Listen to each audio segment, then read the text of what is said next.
There is nothing quite like opening a box of books. Hi guys, it's Jess. I am here today with a book haul because I have the self-restraint of a 2-year-old around candy, which is like none. And so let's go. I went to Washington, D.C., so I picked up 3 books while I was there. The Fiery Trial by Eric Foner. This is about Abe Lincoln and his presidency and just kind of what he did, how he was as a president and all that kind of stuff. Then I did visit the Holocaust Museum and I picked up 2 books while I was there. It's Auschwitz by Lawrence Rees. This is kind of a remake, not a remake of the history, but delving deeper into the history of Auschwitz and what it was, how it happened, and what went on there. Then I got this giant hunker of a book called The Years of Extermination by Saul Frauenlander. This is about Hitler, the Nazi regime, and that rise to power, and then the Holocaust and how it came to an end. It is huge. It's like 800 some odd pages, and it's really... these 3 books that I picked up are nonfiction because I do really enjoy nonfiction, especially when it's about history. And then the next 2 books I picked up during a walk that I went on. We just moved, and I found one of those little trader libraries where it's like that little public community library. And I picked up The Heaven of Mercury by Brad Watson. This is a historical fiction, and I'm a sucker for historical fiction, and that's actually why I picked it up. It says, Phoenix Bates loved chatty, elegant Bertie Wells ever since he saw her cartwheeling through the woods near the backwater town of Mercury, Mississippi in 1917. And then it goes on to explain that and kind of how their lives intersect and all that kind of stuff. It just seemed really good. And it smells like an old book. And who doesn't love the smell of an old book? Then I picked up America, America by Ethan Cannon. This is also a historical fiction because I'm a sucker for historical fiction. And this one takes place in the 1970s. And it's about this girl growing up with working class parents and kind of living her life during that time. And then I had a pre-order, which I'm so excited for, which is Sarah Dessen's Saint Anything. I have loved Sarah Dessen for as long as I can remember. I remember reading Sarah Dessen when I was probably in middle school, and I really like her books, and I wish I had more of them. I really should purchase all of them and just have them in my collection because I used to get them from the library. So this would be my first actual Sarah Dessen purchase, which is Saint Anything. I'm really hoping to get to this next month because I just love it. And can we admire how absolutely gorgeous that cover is? Because it's beautiful.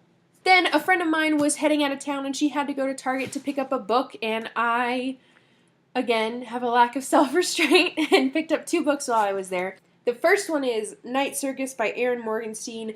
I know this is about a circus that comes at night. I think it's historical. It has some romance in there, and it just seems really awesome, and I've wanted it for some time, and I've held out.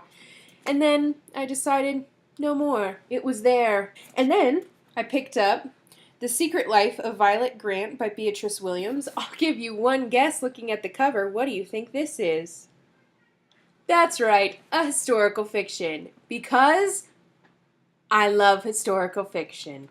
And it just sounded really cool. Fresh from college, irrepressible Vivian Scholier defies her wealthy Fifth Avenue family to work at a cutthroat metropolitan magazine. But this is 1964, and the editor dismisses her, until a parcel lands on Vivian's Greenwich Village doorstep, which starts a journey into the life of an aunt she never knew, who might give her the story that she's been waiting for. So it's a historical fiction about a girl who's writing in a time when the only people who wrote and got published were men. And that just sounds awesome because girl power, duh.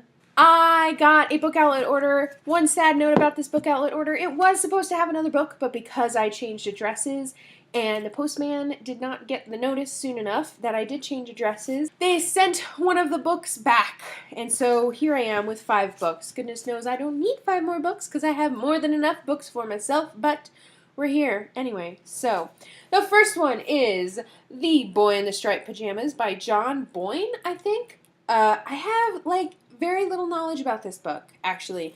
I've heard so much good, not really in depth about it on BookTube, but I don't really know what it is. It's really a hype book for me. People said they loved it, and there's something about stripes that just sells me on covers. I don't know what it is, but I love it. Then I picked up Midwinter Blood by Marcus Sedgwick. And this, one of the reasons I got it was because of the award. I've realized I don't have a lot of books in my library that have awards, and I need to get better at that. And so that's one of the reasons I picked this up.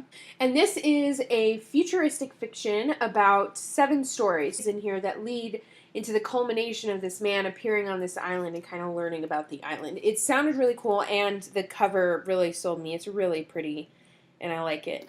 I picked up Monster by Walter Dean Myers. You notice this too has awards, and this is about a boy who's in jail, who's on trial for murder, and he's only 16. And a small fact about me, I went to law school. I decided I did not want to do law. I hated it.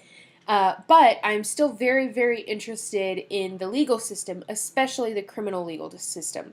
And so that's why I picked this up, because it sounds like it explores that.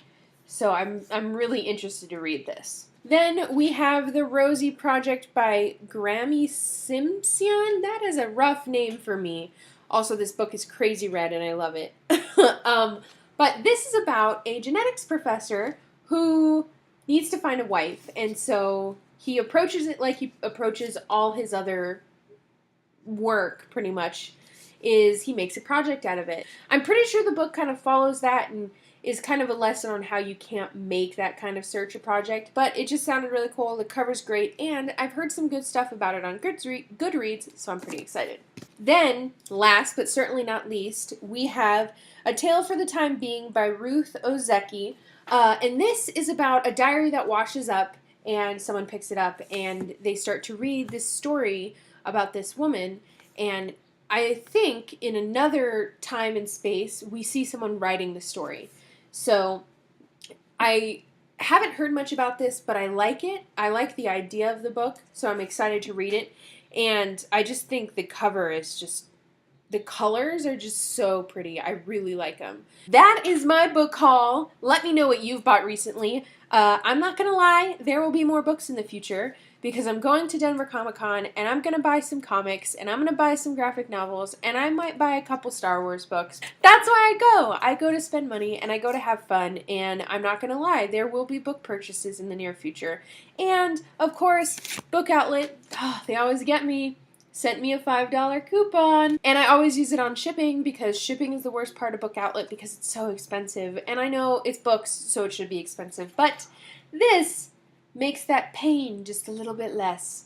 So that's what I have today. Thank you so much for watching, guys. Please like and subscribe, and I'll talk to you guys later. Bye! There are so many sirens. I'm gonna wait till the sirens pass. Whee! Oh my gosh. Okay.